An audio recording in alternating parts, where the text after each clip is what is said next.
You will hear a telephone conversation between a woman and a community garden coordinator about volunteering for a local project. First, you have some time to look at questions 1 to 5. Hello, Greenvale Community Garden Project. Liam speaking. How can I help? Hi, my name's Clara Davis. I saw your advertisement for volunteers and I'm interested in joining. Wonderful, Clara. Can you spell your surname for me, please? Yes, it's Davies. Got it. And your address, Clara? I live at 14 Greenvale Road in Fairview. Fairview. Okay. And the postcode? That's GL57XY. GL57XY. Thank you. And a contact number for you? My mobile is 07890113452. 07890113452. Perfect. And what days or times would you be available to help in the garden? Well, I work mornings, so I'm generally free in the afternoons. I could come every Tuesday afternoon. That suits my schedule best. Tuesday afternoons. Excellent. That's a day we often need extra hands. Now you have some time to look at questions 6 to 10.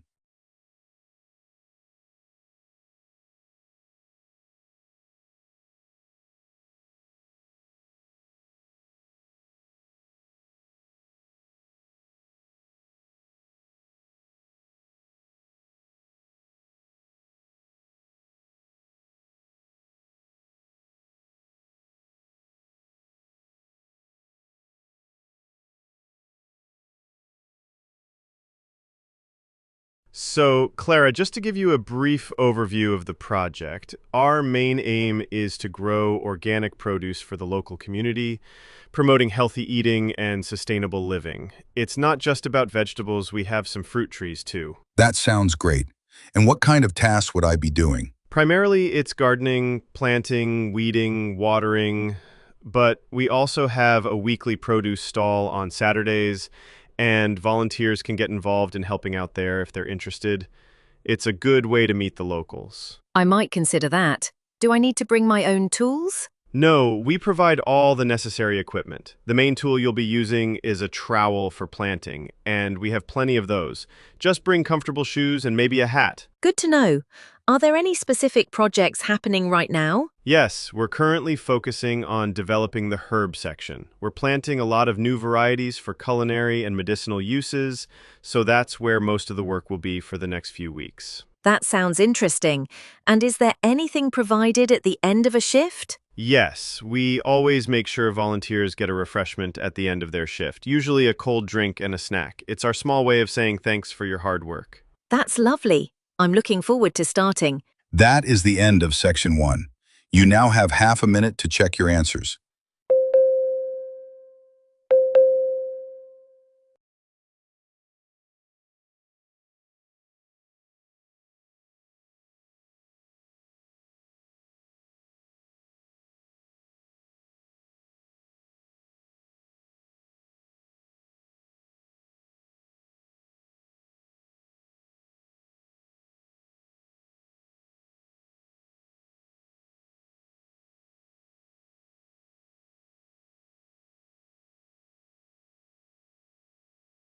Now turn to section 2.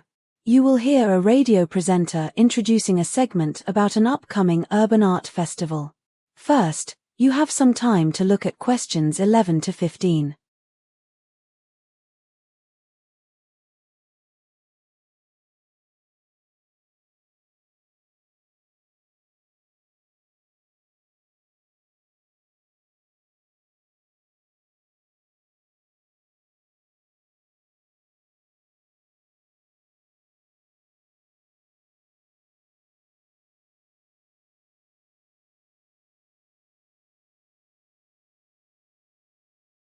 Welcome back to City Pulse.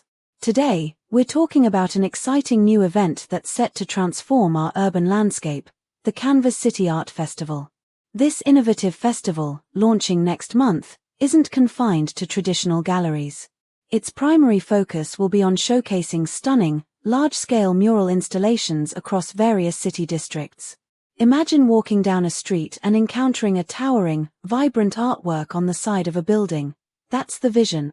Entry to most outdoor installations is free, but for access to all indoor exhibitions and special events, Visitors can purchase a dedicated weekend pass for just £25. This pass grants unlimited entry for the duration of the festival.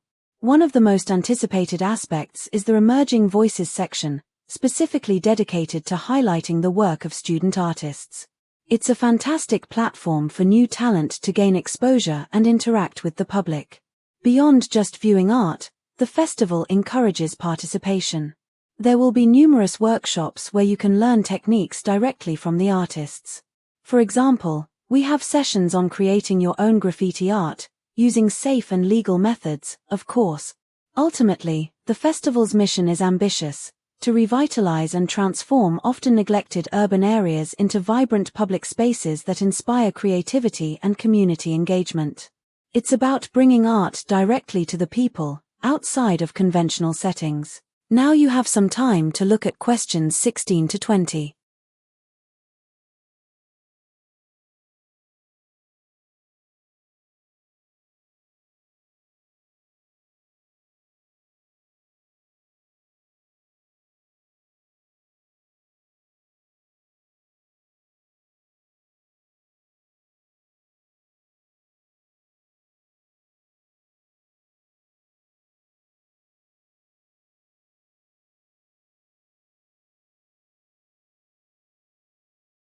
Now, let's look at some of the artists and groups you can expect to see. First up, the Street Brush Collective, known for their bold and thought-provoking murals. Their work consistently uses art to highlight important social commentary on current urban issues, often sparking public debate. Then we have Anya Sharma, a local favorite. Her unique style often involves combining traditional and modern techniques, like using classical painting methods within contemporary digital designs, making her work truly distinctive. Digital dreamers are pushing boundaries with their innovative installations. Their pieces are not just visual, they cleverly incorporate light and sound to create immersive experiences that completely surround the viewer. Leo Chen is an artist renowned for his captivating work with salvaged items. He frequently uses recycled materials to construct intricate sculptures, turning discarded objects into beautiful statements about sustainability. And finally, Urban Echoes. This group is particularly celebrated for their highly engaging and interactive installations, often inviting the public to physically participate in or alter the artwork, blurring the lines between artist and audience. So much to see and do at the Canvas City Art Festival. That is the end of section 2. You now have half a minute to check your answers.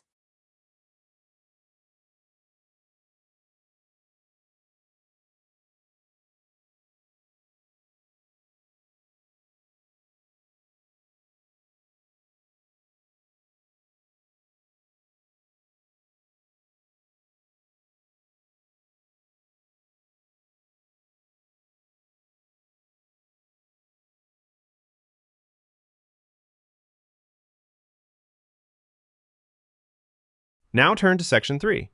You will hear a discussion between two students, Emma and David, and their tutor, Dr. Jenkins, about a psychology research project on decision-making processes. Good morning, Emma. David, let's discuss your progress on the decision-making project. How are you both finding the group work? Good morning, Dr. Jenkins. It's going well. We've got a strong team. For example, I feel my main strength has been my strong theoretical understanding. I've really enjoyed delving into the academic literature and mapping out the underlying psychological theories. Yes, Emma's done great there. For my part, I think I'm best at data analysis expertise. I've been handling all the statistical work and making sense of the raw numbers from our surveys. And what about the others in your group? Sarah, for instance.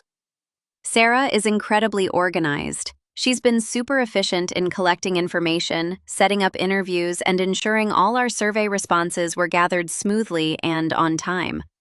That's crucial. And Tom? What particular skill does he bring?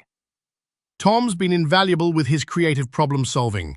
When we hit a snag with our methodology, he always seems to come up with innovative ways to tackle it. Very useful. And Chloe?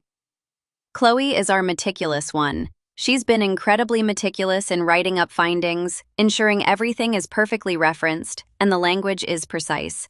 Her attention to detail is amazing. Sounds like a well-rounded team. Now you have some time to look at questions 26 to 30.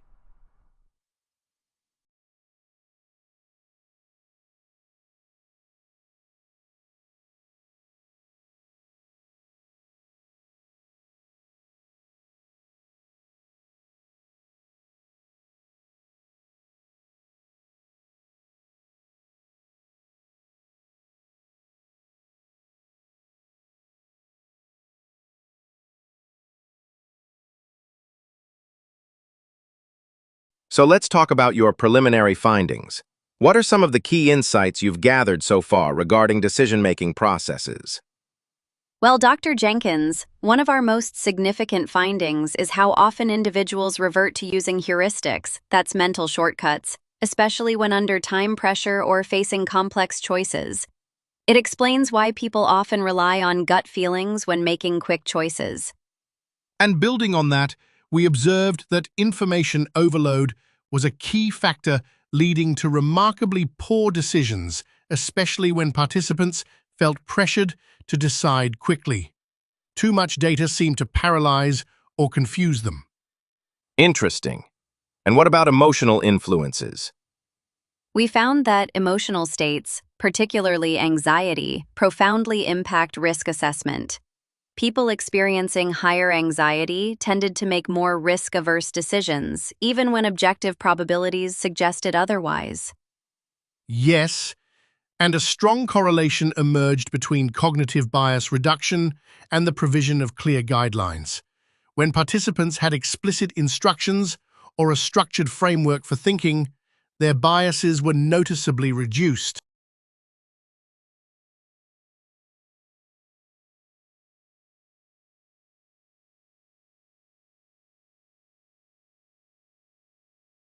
We think further studies could really benefit from investigating the role of collective intelligence in improving group decision-making processes. Our current study focused mostly on individual decisions, but group dynamics are a fascinating area. Yes, understanding how groups can leverage their combined knowledge to avoid individual pitfalls would be invaluable. DJ. Excellent points. You've clearly made significant progress. That is the end of Section 3. You now have half a minute to check your answers.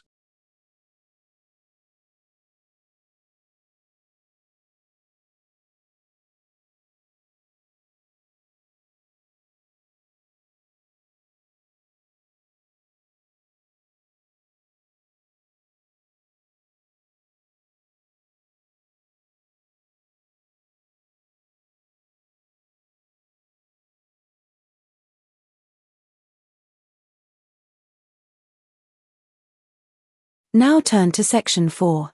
Section 4. You will hear a lecture on the fascinating architectural concept of biomimicry and its application in sustainable building design. First, you have some time to look at questions 31 to 40.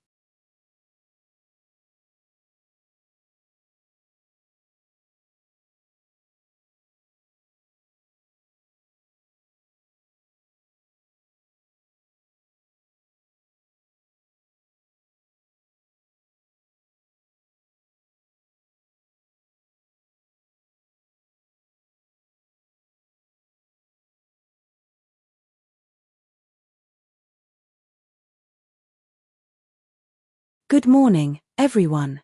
Today, we're going to delve into an incredibly innovative field, biomimicry, specifically its application in architecture and sustainable building design.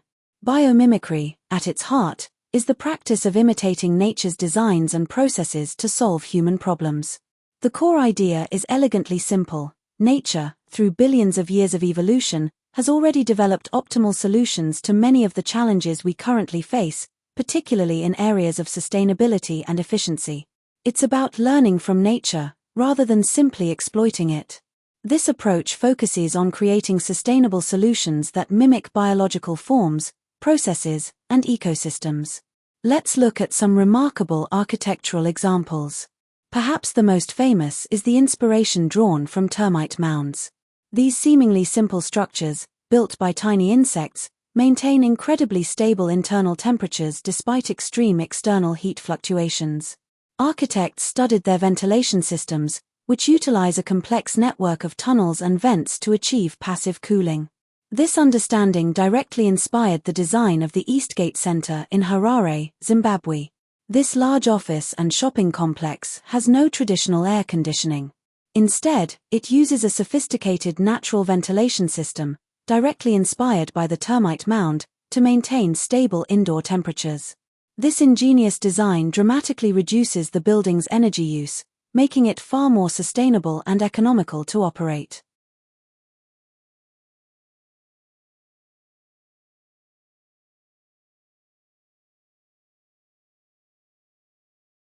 Another fascinating example comes from the lotus leaf.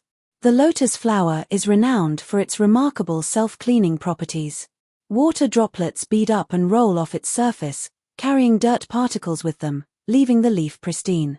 Scientists discovered this is due to microscopic bumps on the leaf surface, which minimize contact area for water and dirt. This lotus effect has been successfully applied to building facades, creating self-cleaning paints and coatings that significantly reduce cleaning and maintenance costs for large structures.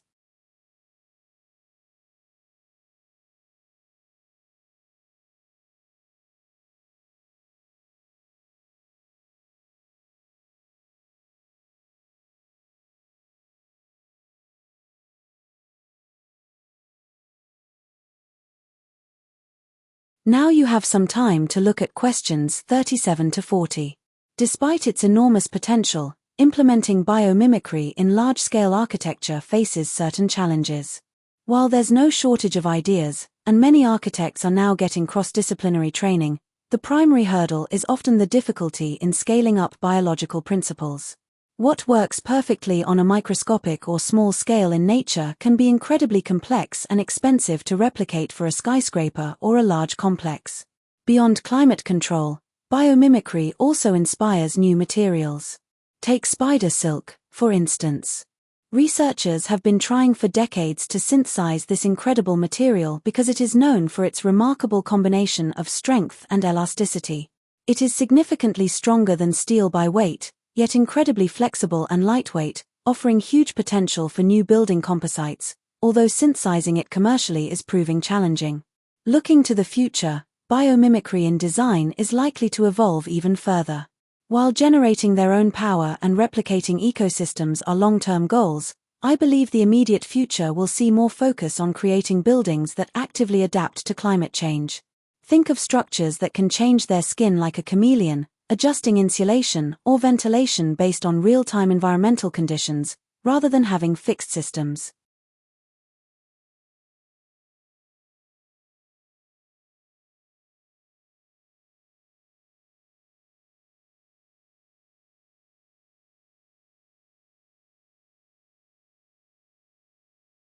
Ultimately, the main message of biomimicry isn't that nature provides all the ready-made answers, or that it's just about saving money. Rather, it's about a profound paradigm shift. It encourages a new way of thinking about sustainability, moving beyond simply minimizing harm to actively drawing inspiration from nature's genius to create truly regenerative and resilient designs. It's a philosophy as much as a scientific discipline. Thank you. That is the end of section 4. You now have half a minute to check your answers.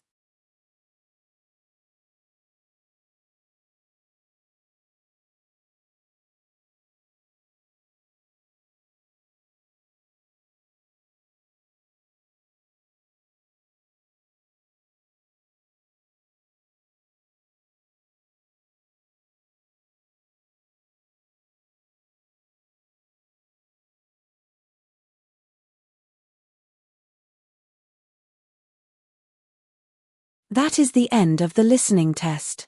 You now have 10 minutes to transfer your answers to the answer sheet. And that brings us to the end of our 11th mock exam. How did you find the switch up with the new topics and question styles? I hope it offered a fresh and challenging workout for your listening skills. Whether you tried the extreme speed challenge or focused on a careful, accurate run, every bit of practice helps you get closer to your IELTS goal. Now, it's time to check your performance.